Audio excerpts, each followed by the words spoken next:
नमस्कार। प्राइम समाचारमा स्वागत छ। म दृष्टिवाणी धिताल। म संगीता कटवाल। सुरु गरौं अहिलेसम्मका प्रमुख समाचारबाट।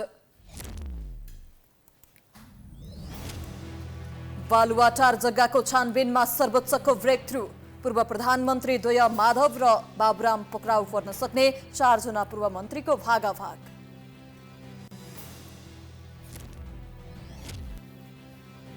सुनु प्रकरणको छानबिनका नाममा दलहरूबीच स्वार्थको लेनदेनमा कुरा मिलेन। संघीय संसदमाथि चरम राजनीति, नीति निर्माण र जनताको आवाज ठप्प। आन्तरिक विवाद र राजनीतिक प्रभावले रेड क्रस प्रभावहीन बन्दै, नयाँ निर्वाचित कार्य समितिलाई अवैधानिक भन्दै पूर्व पदाधिकारी समानान्तर गतिविधिमा।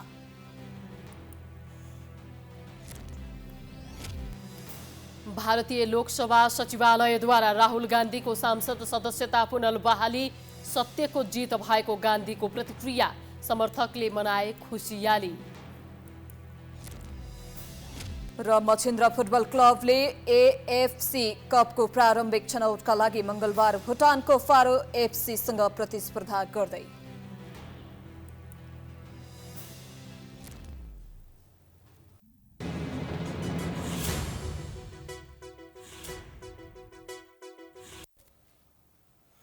प्राइम समाचार अब विस्तारमा। प्रहरीको केन्द्रीय अनुसन्धान ब्युरो सीआईबी कसैको दबावमा नपरे अब बालुवाटार जग्गा प्रकरणको छानबिन थप गहिराईमा जाने भएको छ। आइतबार सर्वोच्चले सरकारी जग्गा हिनामिनामा सहयोग पुग्ने गरी मन्त्री परिषदबाट भएका निर्णयमा संलग्न पदाधिकारीमाथि पनि छानबिन गर्न भनेको छ।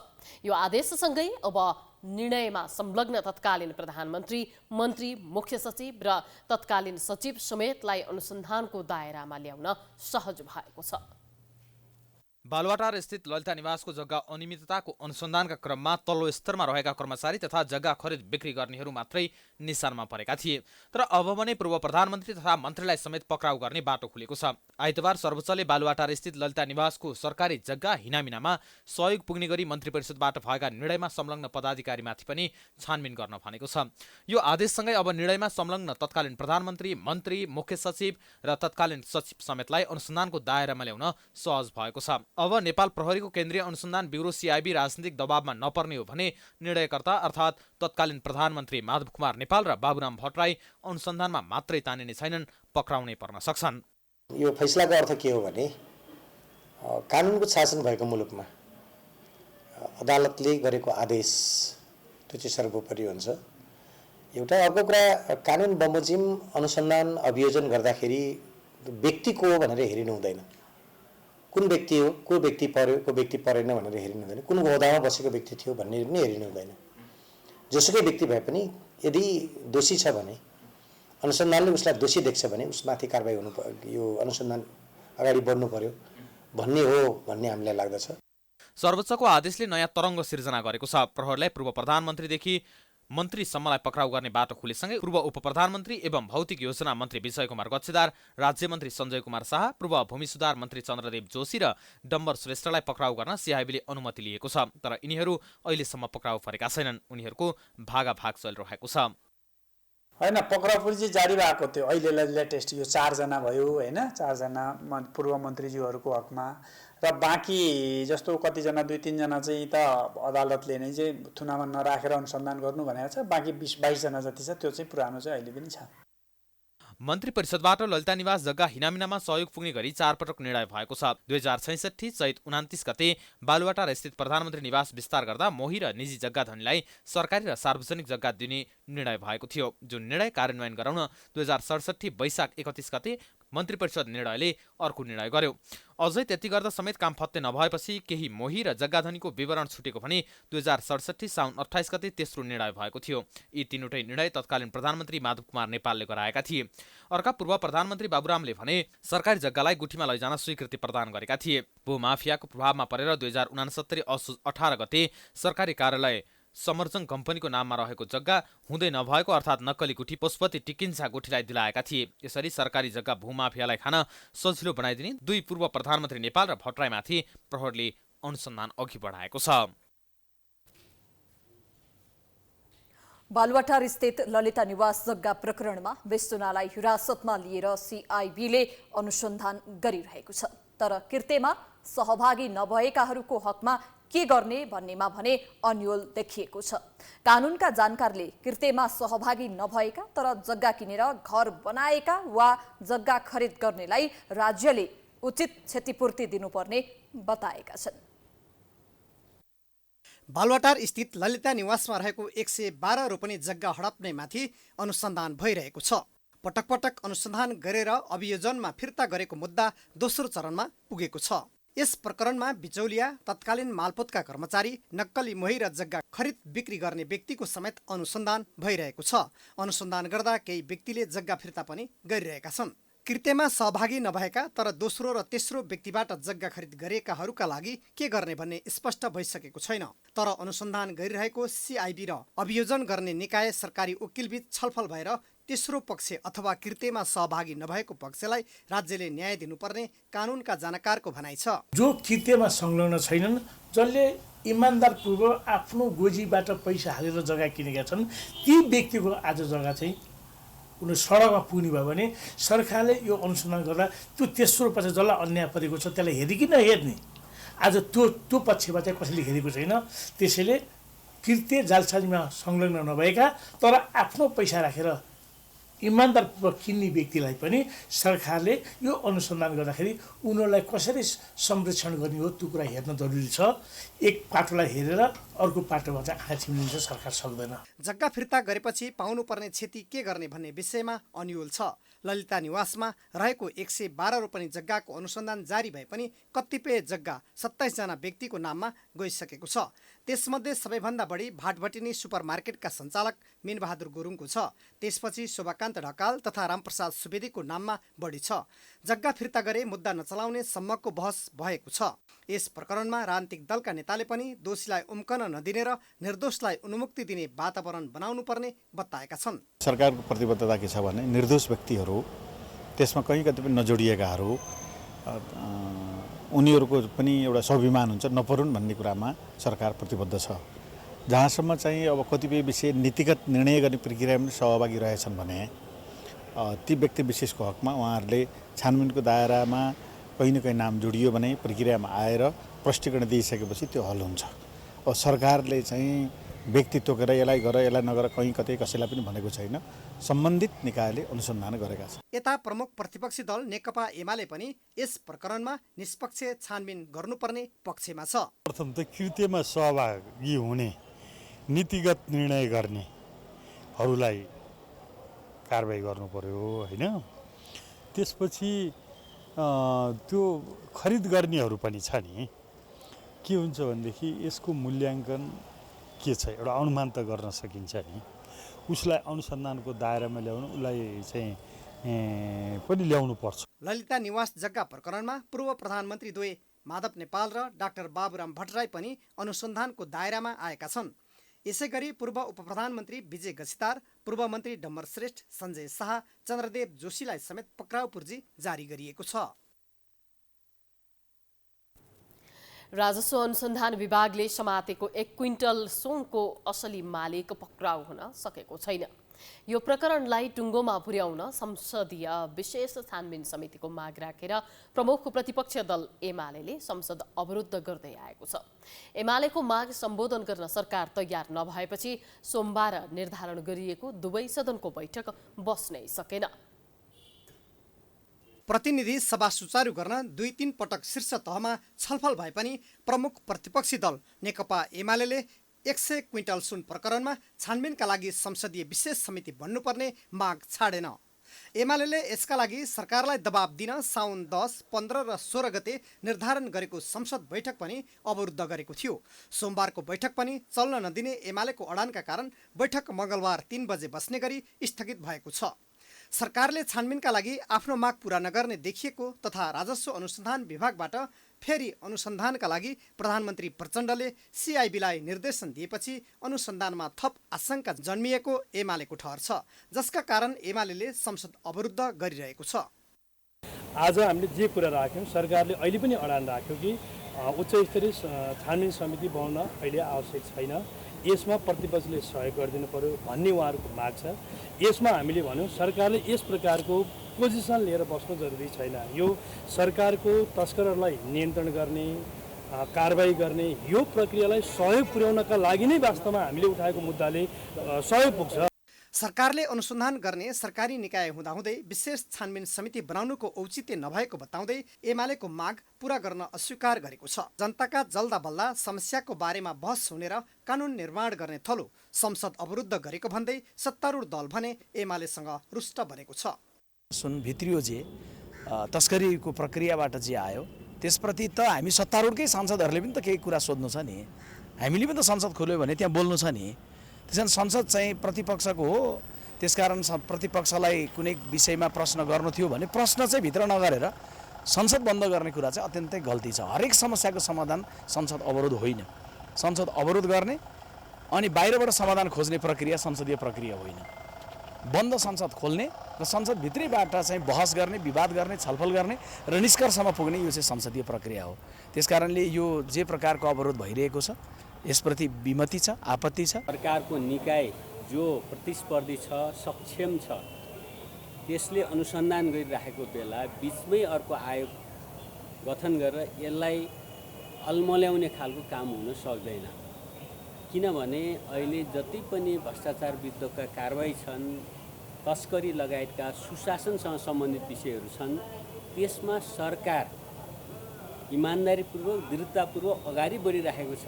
त्यसमा प्रतिपक्षी दलले या कुनै पनि दलले शङ्का गर्न आवश्यक छैन। हरेक राजनीतिक असन्तुष्टिमा एमाले संसद अवरुद्ध गर्दै आएको छ।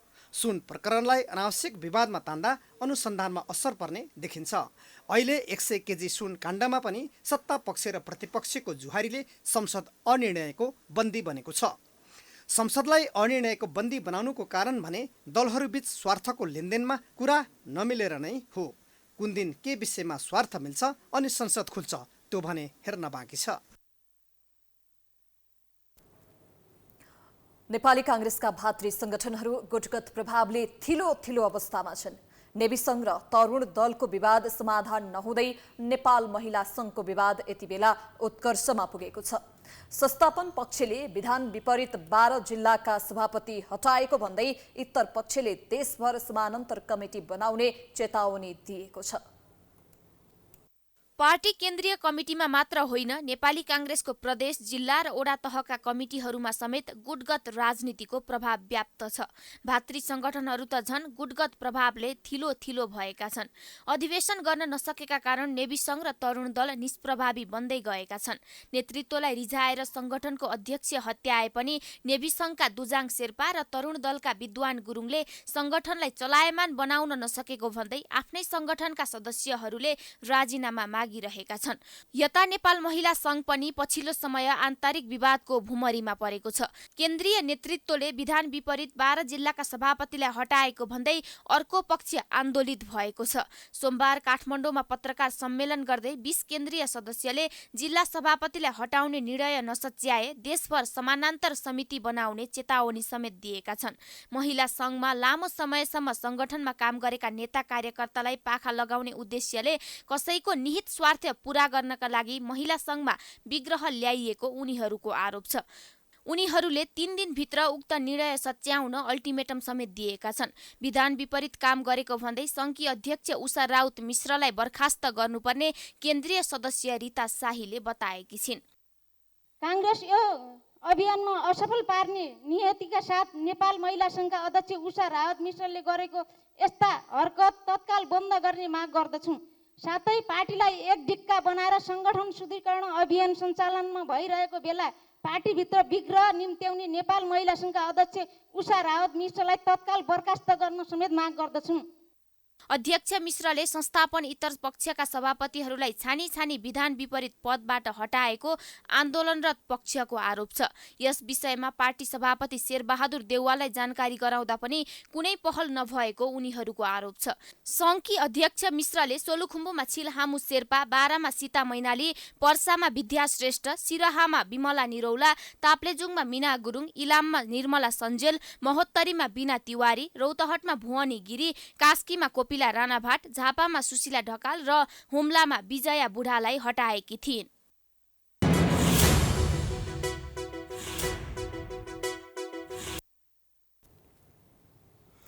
विश्रामपछि स्वागत छ। अब बाँकी समाचार। लुम्बिनी विकास कोषका नवनियुक्त उपाध्यक्ष डाक्टर लार्किया लामाले आफूलाई राज्यले जिम्मेवारी दिने बेला आफू विरुद्ध लान्छना लगाउने गिरोह र मिडिया सधैँ सङ्गठित रूपमा सक्रिय हुने गरेको आरोप लगाएका छन्।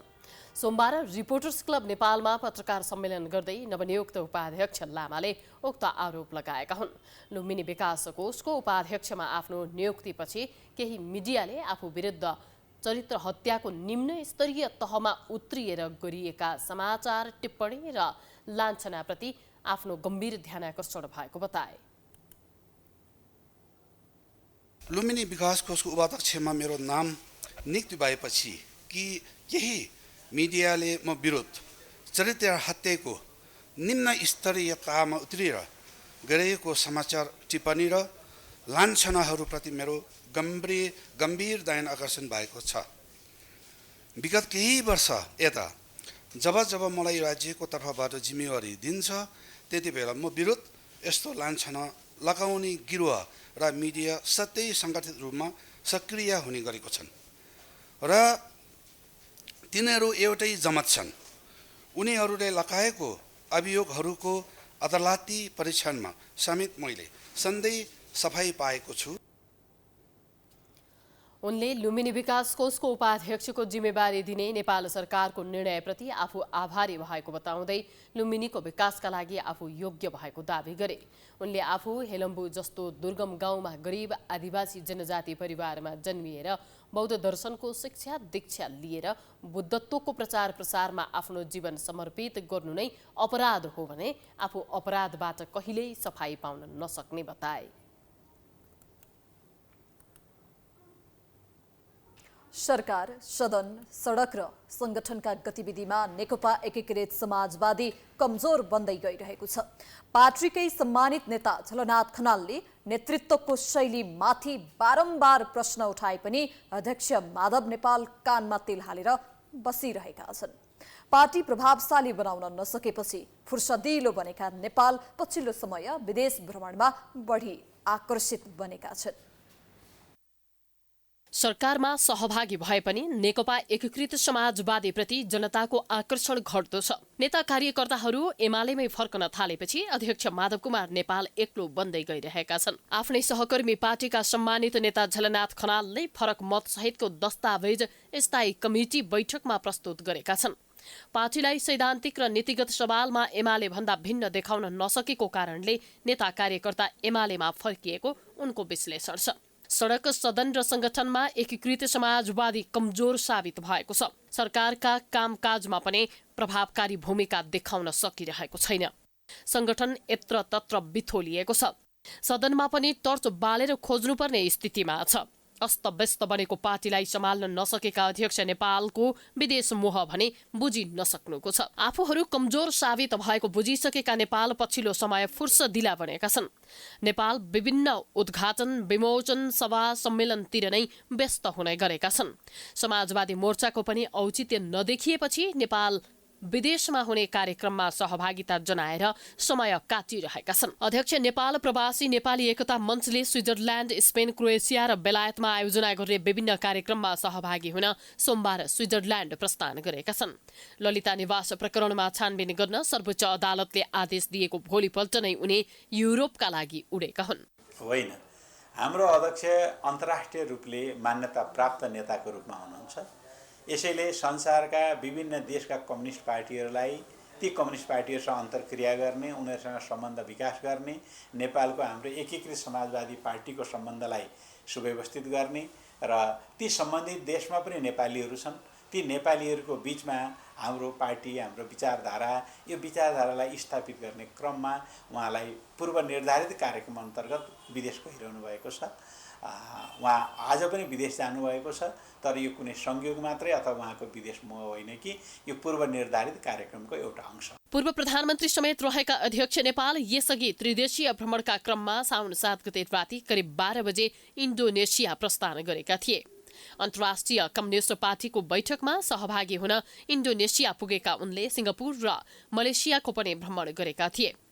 यस्तै अध्यक्ष नेपाल गत असार 18 गते श्रीलङ्का कम्युनिस्ट पार्टी स्थापनाको 80औं वर्ष पूरा भएको सन्दर्भमा त्यहाँ आयोजना भएको सम्मेलनमा सहभागी भएका थिए। यस्तै न्युजिल्यान्डको अकल्यान्ड शहरमा भएको 70औं माउन्ट एभरेस्ट सेलिब्रेसन डेमा सहभागी हुन अध्यक्ष नेपाल गत जेठ 12 मा न्युजिल्यान्ड पनि पुगेका थिए। पूर्व प्रधानमन्त्री समेत रहेका नेपालको विदेश मोह बढेको भन्दै पार्टीभित्र आलोचना पनि सुरु भएको छ। पार्टी संकटको घडीमा रहेका बेला नेपालको विदेश मोह, भ्रमणका उपलब्धि र मुलुक र राष्ट्रले के कति इज्जत प्रतिष्ठा कमायो भन्ने प्रश्न पनि उठ्ने गरेको छ। नेपालमा एकपछि अर्को गर्दै 71वटा जिल्लामा डेङ्गु संक्रमण फैलिसकेको छ। डेङ्गुका संक्रमित बढ्दै गर्दा मृत्यु हुनेको संख्या पनि बढ्दो छ। यस्तो अवस्थामा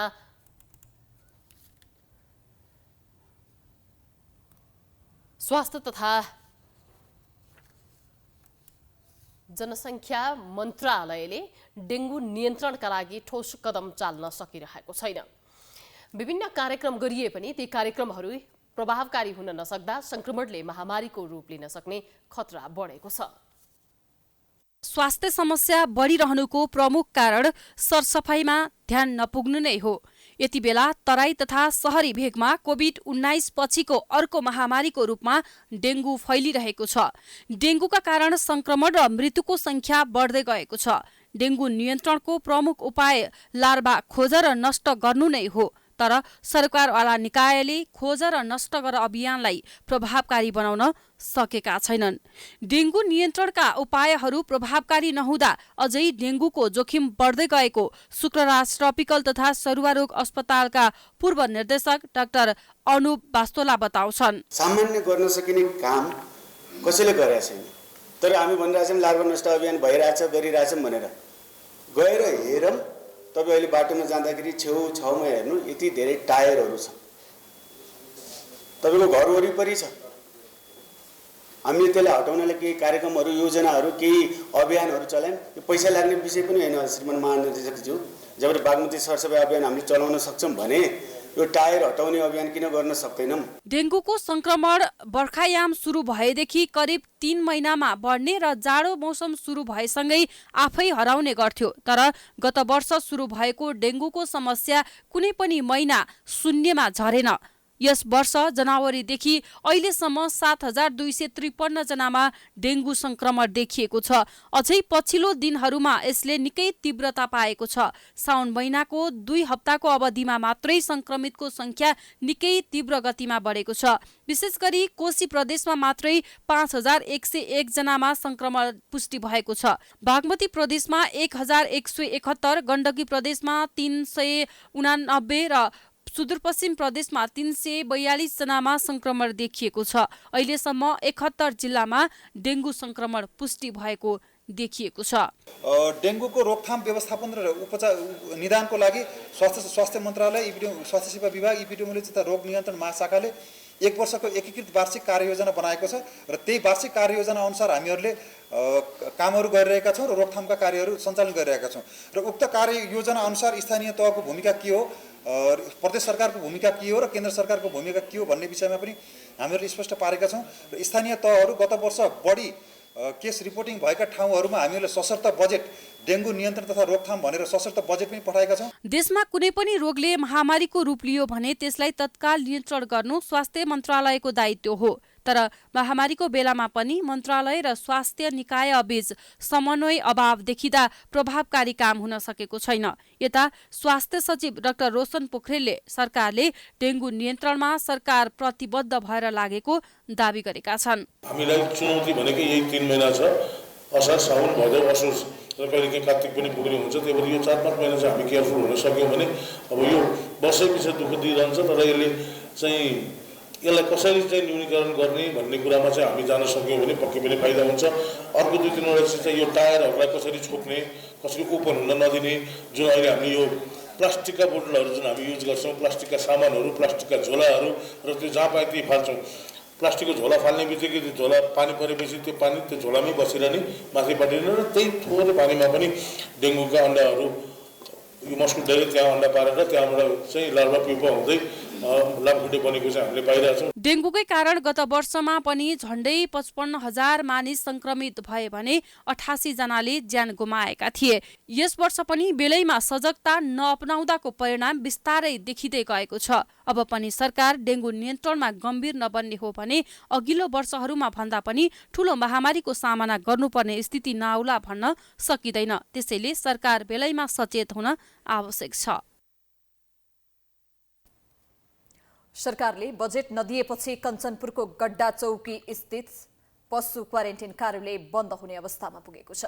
सरकारले पशु खाद्य र प्लान्ट क्वारेन्टाइन गाभ्ने नीति चालु आर्थिक वर्षको बजेटमा लिए पनि बजेट नआएपछि न्यूनतम चेक जाँच समेत हुन नसक्दा कार्यालयसँगै चेकपोस्ट समेत बन्द हुने अवस्थामा आएको हो।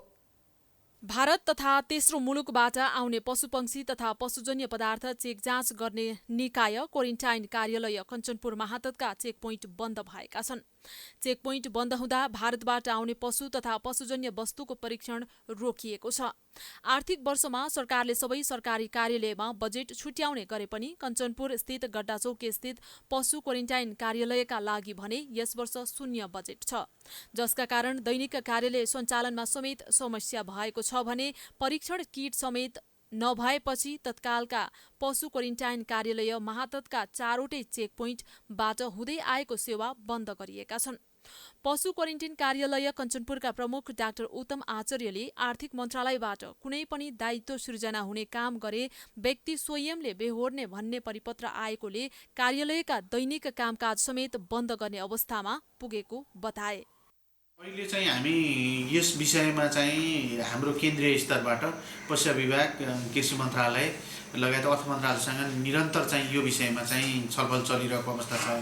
2-3वटा कुराहरूमा चाहिँ हाम्रो एउटा चाहिँ लगभग विभागले चाहिँ त्यो किसिमको कुरा चाहिँ अहिले पछिल्लो सुन्नमा छ। आज पनि मैले सम्पर्क गरेका थिएँ पशु विभागमा बजेटको अवस्था के हुने भयो भनेर। अब यस्तो अवस्थामा हामीले कसरी सञ्चालन गर्ने, भोलि चाहिँ कार्यालय प्रमुखले तिर्नुपर्ने हो, नयाँ किसिमको चाहिँ भयो, बजेट आएन भने त अब हामीलाई जुन दायित्व सिर्जना हुन्छ त्यो विषयमा त हामी वहन गर्नुपर्ने अवस्था हुन्छ। भारतबाट आउने पशुजन्य सामग्री परीक्षणका लागि कञ्चनपुर क्वारेन्टाइन कार्यालय महातत कञ्चनपुरमा 2 चेक पोइन्ट, कैलालीमा 1 र दार्चुलामा 1 गरी 4 नाकामा क्वारेन्टाइन राखिएको छ। 20 जना कर्मचारीको दरबन्दी भएको यस कार्यालयमा हाल 18 जना कर्मचारी कार्यरत रहेका छन्।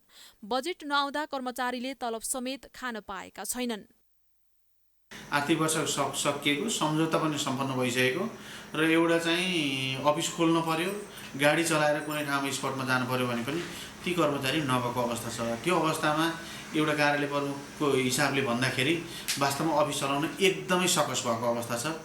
ती कर्मचारीहरूलाई कसरी बोलाउने, अफिस कसले खोलिदिने, सरसफाइ कसले गर्ने, गाडी कसले चलाउने, भोलि बिहान इमर्जेन्सी कुनै समस्या पर्यो, फिल्डमा अब्जर्भेसन गर्न जानु पर्यो, इमर्जेन्सी गस्ती गर्नु पर्यो अथवा चाहिँ कुनै इन्स्पेक्सन गर्न जानु पर्यो भने गाडी चलाउने मान्छे छैन।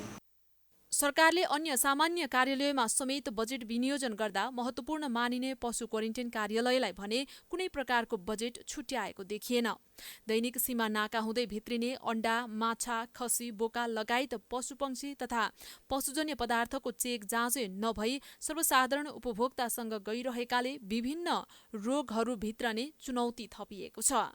बोर्डर लाइनमा इन्डियाबाट खुला सिमानाको फाइदा उठाउँदै गर्दा चल्ला जन्ने, अन्डा जन्ने र पशुपक्षी जन्नेहरू भित्रिरहेको अवस्थामा जब कुनै पनि ठाउँमा क्वारेन्टाइन हुँदैन भने त्यसको छाडा प्रवृत्ति त हुन्छ नि, अनि त्यसले गर्दाखेरि एउटा भएको रोग चाहिँ निप्टाउन सक्छ। त्यसकारणले नेपाल सरकारले यसलाई चाहिँ अनुगमन गर्नुपर्ने अति नै आवश्यकता छ र कुनै ठाउँमा भन्सार छैन भने त्यसलाई पनि सेन्ट्रलाइज गर्नु पर्यो। सीमा क्षेत्रमा नभई नहुने महत्त्वपूर्ण कार्यालयलाई सामान्य कार्यालय सञ्चालनका निमित्त समेत बजेट विनियोजन नगर्नु सरकारको चरम लापरवाही हो। यो विषय मानव स्वास्थ्यसँग सम्बन्धित भएकाले पनि पशु क्वारेन्टाइन कार्यालयलाई नियमित सञ्चालन गर्न सम्बन्धित मन्त्रालयले अविलम्ब पहल थाल्नु जरुरी देखिन्छ। कञ्चनपुरबाट दिल्लीराज पन्तको रिपोर्ट।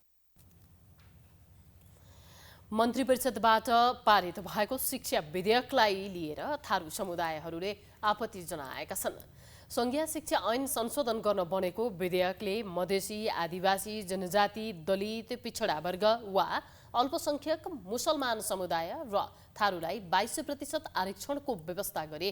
तराई मधेसका नाममा सुनियोजित रूपले थारूहरूको अस्तित्व, पहिचान र अधिकार समाप्त गर्न खोजेको भन्दै उनीहरूले आपत्ति जनाएका हुन्। सोमबार रिपोर्टर्स क्लबमा पत्रकार सम्मेलन गर्दै उनीहरूले उक्त शिक्षा विधेयक थारू समुदायका लागि स्वीकार्य नभएको बताए। पत्रकार सम्मेलनमा थारूवान राष्ट्रिय मोर्चाका संयोजक श्रवण चौधरीले राज्यले थारू समुदायमाथि पटक पटक शोषण गरेको आरोप लगाउँदै अहिले पनि शिक्षा विधेयकमा पनि थारूहरूलाई राज्यले दमन गर्न खोजेको बताए। असोज 3 मा बाँकी रहेका राजबन्दीहरूलाई पनि रिहा गर्नुपर्छ भन्ने छ। त्यसले गर्दाखेरि म यो पत्रकार सम्मेलनबाट त्यो पनि आग्रह गर्न चाहन्छु कि हामी असोज 3 सम्म हेर्छौँ।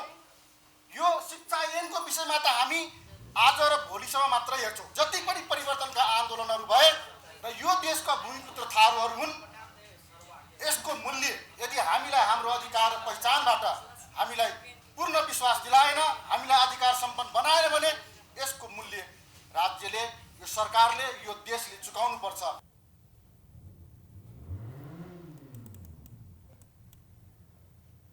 यथास्थितिमा शिक्षा विधेयक पारित गर्न खोजेमा सरकारले कडा मूल्य चुकाउनु पर्ने उनीहरूको चेतावनी छ।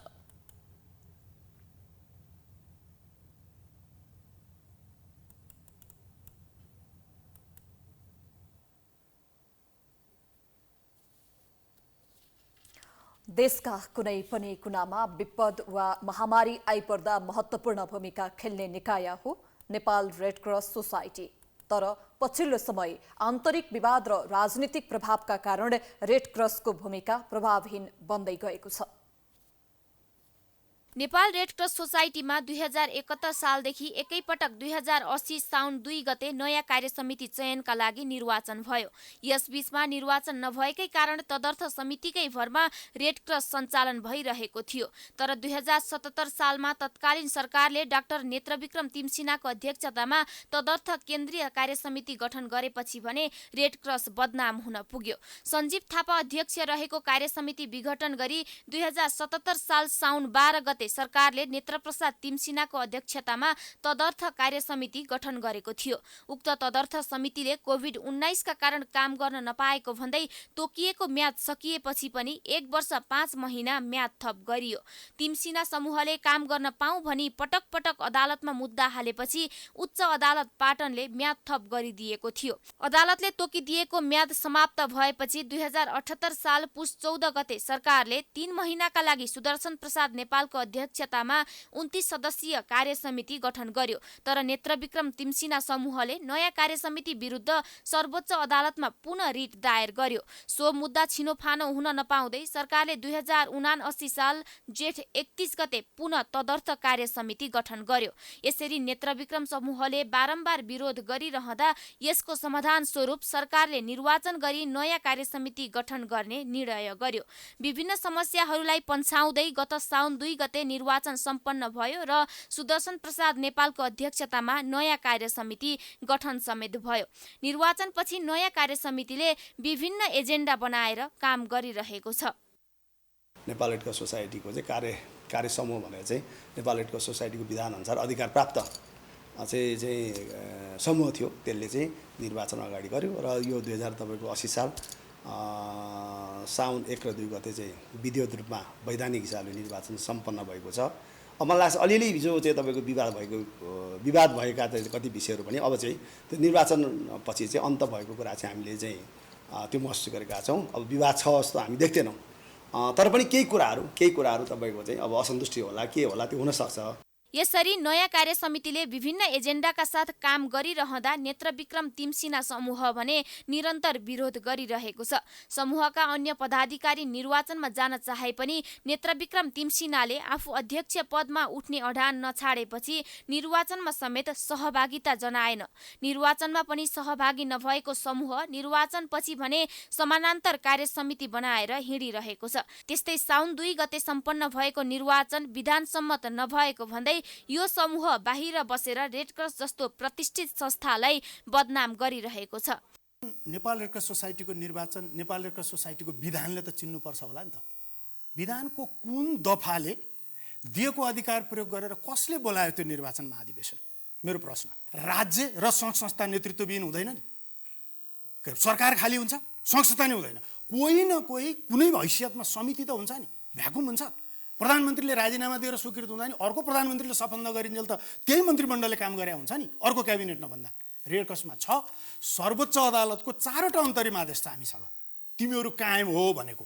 नेत्रविक्रम तिमसिना समूहले सुदर्शन प्रसाद नेपालको कार्य समितिमा आएपछि रेड क्रसमा गएर तोडफोड गर्ने, कर्मचारीलाई हातपात गर्ने जस्ता अनैतिक कार्य समेत गरेको थियो। आफ्ना करतुत ढाकछोप गर्दै जनमानसमा पूर्व पदाधिकारीहरूले नै भ्रम छर्दै हिँड्दा रेड क्रस जस्तो प्रतिष्ठित संस्था बदनाम बन्दै गएको छ। जिल्ला विपद व्यवस्थापन समितिको बैठकले महोत्तरी जिल्लालाई सुक्खा क्षेत्र घोषणा गर्नका लागि सरकार समक्ष माग गरेको छ। बैठकमा कृषि ज्ञान केन्द्र महोत्तरीले जिल्लाका हरेक स्थानीय तहका कृषि प्राविधिकहरूको आधारमा लिइएको तथ्याङ्क अनुसार जिल्लामा सुक्खा क्षेत्रको यकिन गर्ने विवरण बैठकमा पेश भएपछि वर्षा नभएका कारण जिल्लामा सुक्खा लागेको हुनाले यस्तो माग गरिएको हो। सुक्खा क्षेत्र घोषणा गरेर सोही अनुसार नीति बनाउनु पर्ने प्रमुख जिल्ला अधिकारी दीपक पहाडीले विपद व्यवस्थापनको समितिको निर्णय अनुसार यो जिल्लामा खडेरी परेर यो असार साउनमा पानी नपरेको कारणले सुक्खाग्रस्त भएको अवस्था छ। त्यसैलाई ध्यानमा राखेर विपद व्यवस्थापन समितिको मिटिङले सुक्खाग्रस्त क्षेत्र घोषणा गर्न भनेर निर्णय गरेको छ। त्यसै लागि प्रदेश सरकार र नेपाल सरकार, केन्द्र सरकारलाई हामीले निर्णय गरेर सुक्खाग्रस्त क्षेत्र घोषणा गर्ने विषयमा निर्णय गरेर पठाएका छौँ। महोत्तरीमा कुल खेतीयोग्य 71,000 हेक्टर जग्गामध्ये 53,412 हेक्टर जग्गा धान खेती योग्य रहेकोमा यस वर्ष 20.04% मात्रै रोपाई भएको र रोपेको खेतमा समेत किसानले सिँचाइ गर्न नपाएपछि खेत चिरा पर्न थालेको बताइएको छ। यस वर्ष महोत्तरीमा धान उत्पादन अनपेक्षित रूपमा न्यून हुने कृषि ज्ञान केन्द्र महोत्तरीले जनाएको छ। प्राइम समाचार जारी छ, हामी विश्रामपछि आउँछौँ।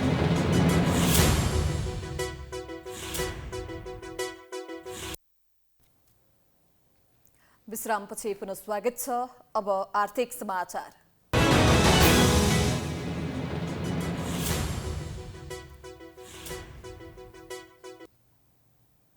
आइतबार उच्च अङ्कले घटेको नेपाल स्टक एक्सचेन्ज नेप्से परिसूचक आज दोस्रो दिन पनि ओह्रालो लागेको छ।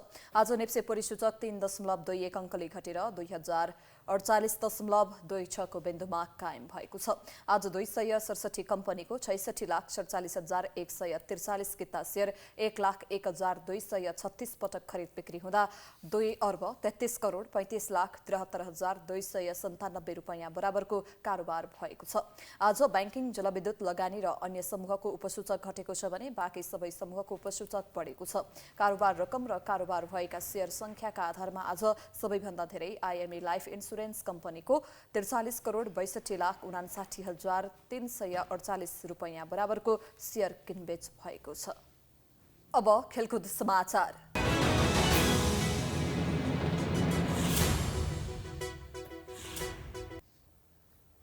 मछिन्द्रा फुटबल क्लबले एएफसी कपको प्रारम्भिक छनौटका लागि मंगलबार भुटानको पारो एफसीसँग प्रतिस्पर्धा गर्दैछ। खेल मंगलबार साँझ 5:30 बजे काठमाडौँको त्रिपुरेश्वर स्थित दशरथ रङ्गशालामा हुनेछ।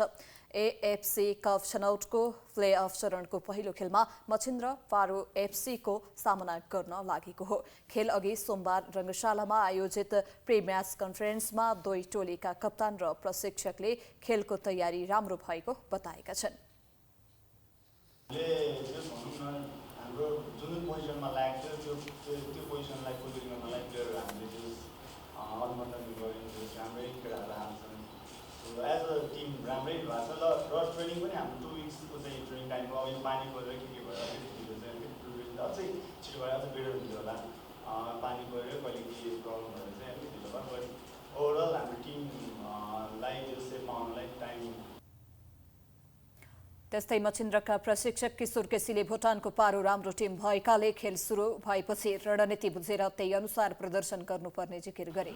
पोजिसनमा चाहिँ हामीलाई गाह्रो थियो, त्यो पोजिसनमा चाहिँ ती प्लेयरहरूलाई चाहिँ हामी युज गर्ने काम गर्छौँ। हामी अब 7 जना छ, 7 जनालाई युज गर्ने काम चाहिँ गर्छौँ। रेल पोजिसनमा रेल लाइनमा चाहिँ हामी रेल फराडलाई चाहिँ राख्ने कोसिस गर्छौँ। मछिन्द्रले मंगलबारको खेल जिते 16 अगस्टमा मोहन बगान सुपर जायन्टको सामना गर्नेछ। उक्त खेल जिते 22 अगस्टमा हुने प्लेअफको फाइनलमा क्लब इगल्स र ढाका अवहानीको विजेतासँग मछिन्द्रले खेल्नेछ। मछिन्द्रले शहीद स्मारक डिभिजन लिग 2079-80 मा दोस्रो स्थान हासिल गरे पनि च्याम्पियन चर्च बॉयज युनाइटेडले एएफसी क्लब लाइसेन्स नपाएका कारण दोस्रो पटक खेल्ने अवसर पाएको हो।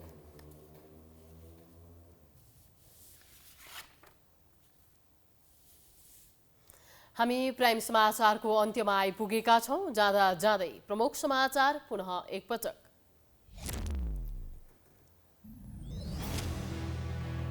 बालुवाटार जग्गाको छानबिनमा सर्वोच्चको ब्रेक थ्रो। पूर्व प्रधानमन्त्री द्वय माधव कुमार नेपाल र बाबुराम पक्राउ पर्न सक्ने 4 जना पूर्व मन्त्रीको भागाभाग। सुन प्रकरणको छानबिनका नाममा दलहरूबीच स्वार्थको लेनदेनमा कुरा मिलेन। संघीय संसदमाथि चरम राजनीति, नीति निर्माण र जनताको आवाज ठप्प। आन्तरिक विवाद र राजनीतिक प्रभावले रेड क्रस प्रभावहीन बन्दै। नयाँ निर्वाचित कार्य समितिलाई अवैधानिक भन्दै पूर्व पदाधिकारी समानान्तर गतिविधिमा। भारतीय लोकसभा सचिवालयद्वारा राहुल गान्धीको सांसद सदस्यता पुनर्बहाली सत्यको जित भएको गान्धीको प्रतिक्रिया। समर्थकले बनाए खुसियाली।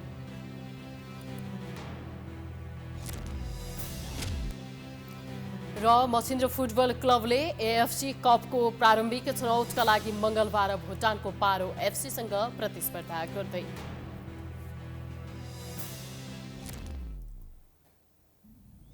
प्राइम समाचार अहिलेलाई सकियो।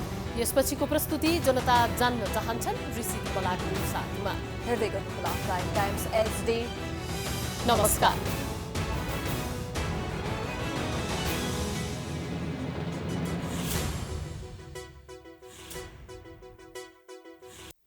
सहकारीको पैसामा अवैध नेटवर्किङ धन्दा। बचतकर्ताको 16 अर्ब झ्वाम पारेर कहाँ भाग्यो गिरोह। बचतकर्ता रुँदै भन्छन् मेरो घरबार बिग्रियो त लैजान्छस्। मेरो डिभोर्स भयो भने मलाई कसले बिहा गर्छ? तपाईले गर्नुहुन्छ? जीबी राई र कुमार रम्तेलको गिरोहले कसरी खायो स्वर्ण लक्ष्मी सहित 7 वटा सहकारीको अरबौं पैसा कहाँ कहाँ लगेर डुबायो अरबौं रुपैयाँ। विशेष खुलासा कार्यक्रम खबरन